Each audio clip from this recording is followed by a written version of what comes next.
Hey guys, welcome to the new episode of Clout Insider. Today we'll talk about the Quaker Oats, which launched a drink if you know about it. In 1994, food giant the Quaker Oats Company bought a quickery soft drink brand called Snapple for $1.7 billion. The company felt confident that the drink brand was worth the price tag because it had already achieved an astounding success with the sports drink Gatorade. However, in terms of brand identity, the two drinks couldn't have been further apart. Gatorade was about sports and high energy drink with an athlete image. Snapple, on the other hand, had always been promoted as a new Agey and fashionable alternative to standard soft drink brands. As many commentators at the time observed, Quaker Oats simply didn't understand what the Snapple identity was all about. Specifically, there were two main reasons why Quaker, 3 years in charge of Snapple, diminished the brand's value. Reason number one has to do with distribution. Before 1994, most Snapple drinks were sold at small shops and petrol stations.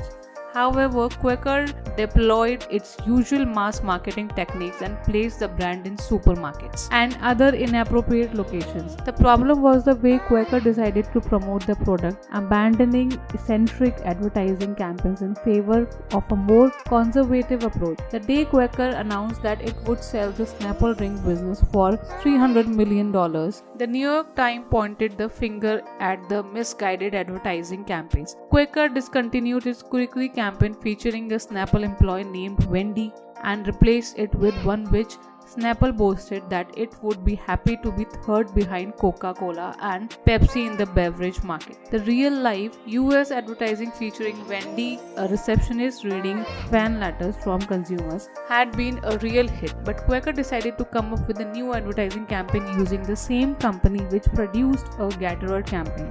The end result was a counterproductive advertising campaign which succeeded in normalizing Snapple's previously quickery identity.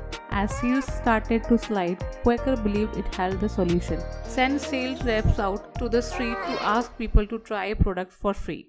Then the company backtracked on the new Snapple advertising strategy with attire ads more in tune with the brand's original identity, but it didn't work. Snapple was fast losing its innovative image along with customer base. When Quaker sold Snapple to Michelle and its colleagues, the brand was in trouble. In an interview with Fast Company in 2001, Michelle explained how his company called TR managed to undo the marketing and advertising failures which occurred under Quaker's ownership of the brand. We tried to create an atmosphere that was fun and timely, he said. We introduced our first new product 2 weeks after we bought the company. That's quite fast, right?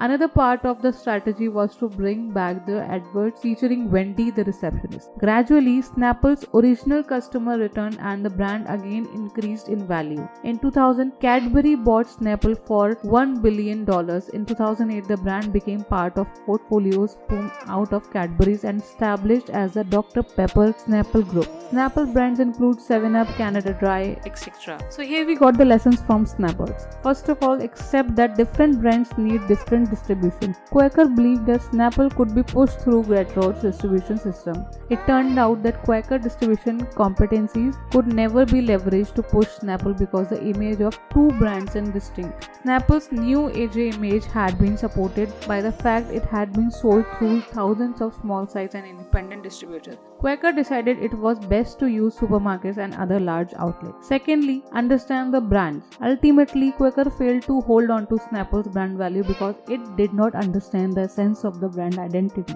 For more stories, please subscribe the Clout Insider. Thank you.